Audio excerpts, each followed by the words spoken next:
Hola, bienvenidos a un nuevo episodio de Faro Literario. Hoy vamos a hablar de una corriente literaria que, a finales del siglo XIX, decidió dar un paso más allá del realismo. Los escritores naturalistas no querían solo describir el mundo, querían analizarlo como si estuvieran en un laboratorio. Se propusieron aplicar la objetividad y los métodos de la ciencia para entender por qué las personas actúan como lo hacen. En este viaje vamos a explorar qué es exactamente el naturalismo, de qué ideas científicas y filosóficas se nutrió, cómo explotó en su epicentro, Francia, y cómo luego viajó y se transformó por el resto de Europa, adquiriendo matices distintos en cada país.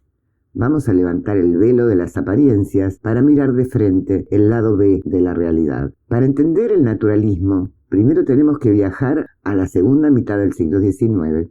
Una época de efervescencia científica y filosófica. Esta corriente no surgió de la nada, fue la consecuencia directa de las grandes revoluciones del pensamiento que estaban cambiando la forma de ver el mundo y el ser humano. Tres grandes pilares intelectuales sostienen todo el edificio del naturalismo. Vamos a desglosarlos de forma sencilla. El positivismo de Auguste Comte. Imagina que alguien te dice: solo podemos confiar en lo que podemos observar, medir y comprobar científicamente. Esa es en esencia la idea del positivismo. Para los naturalistas, esto significaba que la literatura debía abandonar la imaginación desbordada para convertirse en una herramienta de observación casi documental de la realidad. La teoría evolutiva de Charles Darwin. Darwin nos enseñó que las especies evolucionan y que la herencia biológica es clave. Los escritores naturalistas tomaron esta idea y la aplicaron a las personas, sugiriendo que nuestros instintos, pasiones y hasta nuestras enfermedades no eran producto del alma, sino de nuestra herencia genética. Éramos, en parte, el resultado de nuestros antepasados. Y el determinismo social de Herbert Spencer. A la herencia biológica, Spencer le sumó otro factor crucial: el entorno. La idea de que no somos libres, sino que nuestro destino está moldeado por el contexto social en el que nacemos, la clase, la educación que recibimos y las circunstancias materiales que nos rodean. Si juntamos estas tres piezas, tenemos el cóctel explosivo del naturalismo. La idea central es que el ser humano está determinado por su herencia, su contexto social y su momento histórico. Según esta visión, el libre albedrío es una ilusión. Somos como piezas en un tablero de ajedrez, movidas por fuerzas que no podemos controlar. Con estas herramientas científicas en mano, un grupo de escritores franceses se propuso diseccionar la sociedad como nunca antes se había hecho, poniendo el foco en las condiciones de vida de las clases trabajadoras, los marginados y los desfavorecidos, retratando sus luchas, su pobreza y sus problemas sociales. Francia fue sin duda la cuna del naturalismo. Allí la novela se convirtió en un auténtico experimento literario. Los escritores se enfocaron en las clases bajas, en los márgenes de la sociedad, para analizar el comportamiento humano en sus condiciones más extremas. Temas como la miseria, las adicciones, la violencia y la decadencia moral se convirtieron en el objeto de estudio principal. Todo ello descrito con un estilo incisivo, minucioso y sin ningún tipo de embellecimiento. Si hay un nombre que define el naturalismo, ese es Émile Zola. Él fue el gran teórico y la figura central del movimiento. Su proyecto más ambicioso fue un ciclo monumental de 20 novelas llamado Los Rougon-Macquart. Piensa en esta serie como un gigantesco estudio clínico. Zola toma una familia y sigue a sus descendientes a lo largo de varias generaciones para demostrar casi matemáticamente cómo la herencia, las taras genéticas como el alcoholismo, la locura y el entorno social determinan sus destinos. En Germinal nos sumerge en las brutales condiciones de vida de los mineros y en la lucha de clases con una crudeza que casi te hace sentir el polvo del carbón. En La taberna presenta un retrato devastador de la vida de Gervasia, una lavandera que lucha por salir adelante, pero se ve atrapada por la pobreza, el alcohol y las presiones sociales. Y en Naná utiliza la figura de una prostituta para destacar la corrupción y la hipocresía sexual de la aristocracia. El estilo de Zola combina una observación detallada y objetiva, casi de científico, con una crítica social implacable que denunciaba las injusticias del sistema. Zola no estaba solo, por supuesto. A su alrededor surgieron otras figuras que aportaron sus propios matices. Guy de Maupassant fue el maestro del formato breve. En cuentos como Bola de Cebo o novelas como Bellamy, demostró una precisión quirúrgica para retratar la hipocresía social, las pasiones humanas y la ambición con un toque irónico y elegante. Los hermanos Goncourt fueron los grandes precursores. Su novela, Germinie-Lacerteau, basada en la vida real de su sirvienta, es considerada una de las obras fundadoras del movimiento, por su método casi documental y su interés por la psicología de las clases bajas.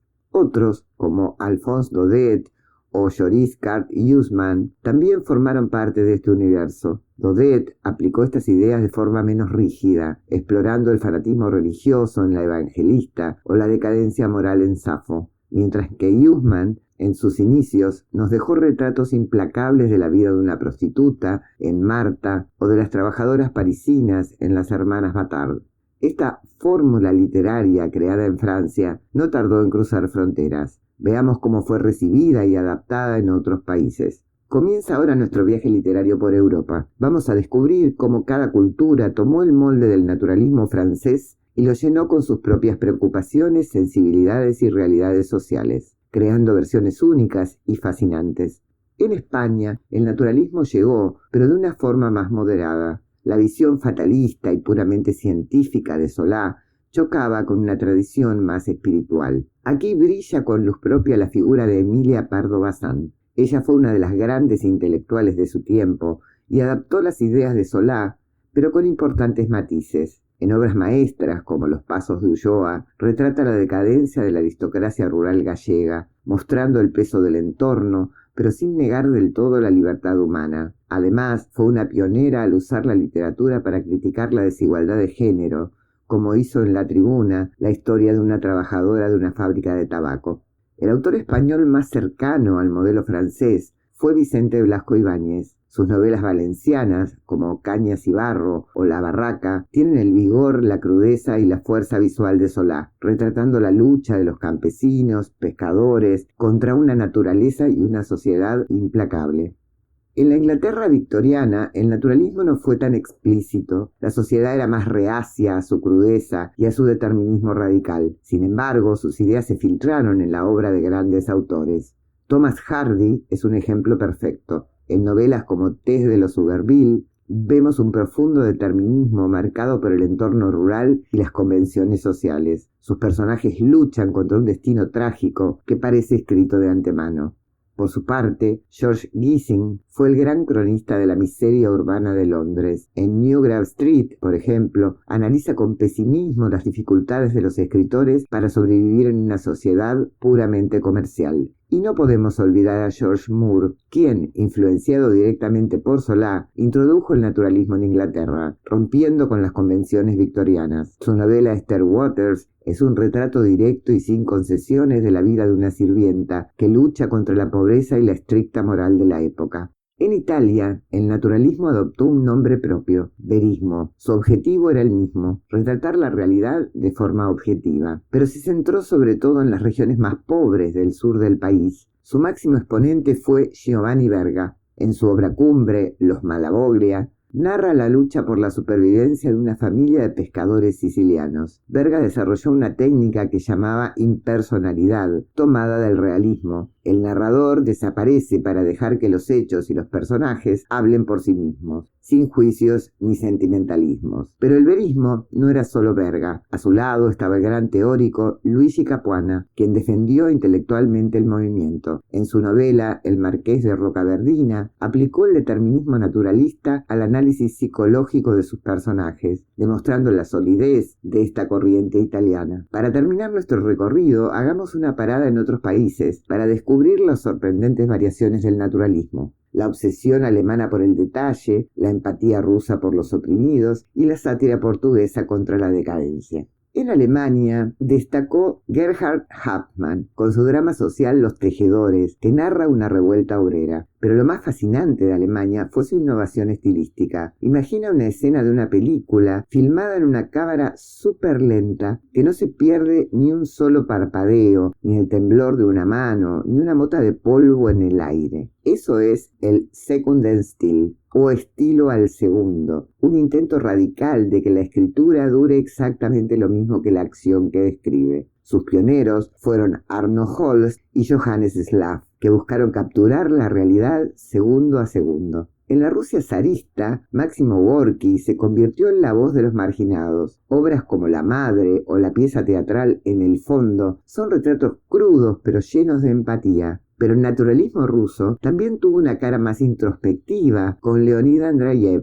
quien exploró la degradación humana con un tono trágico y psicológico en relatos como Los Siete Ahorcados, mostrando el impacto del entorno en la mente y el alma. Finalmente, en Portugal, Abel Botelho fue el autor más influido por Solá, utilizando un tono satírico y crítico para denunciar los problemas urbanos. Junto a él, otros como Julio Lorenzo Pinto retrataron la vida popular con un enfoque objetivo y social.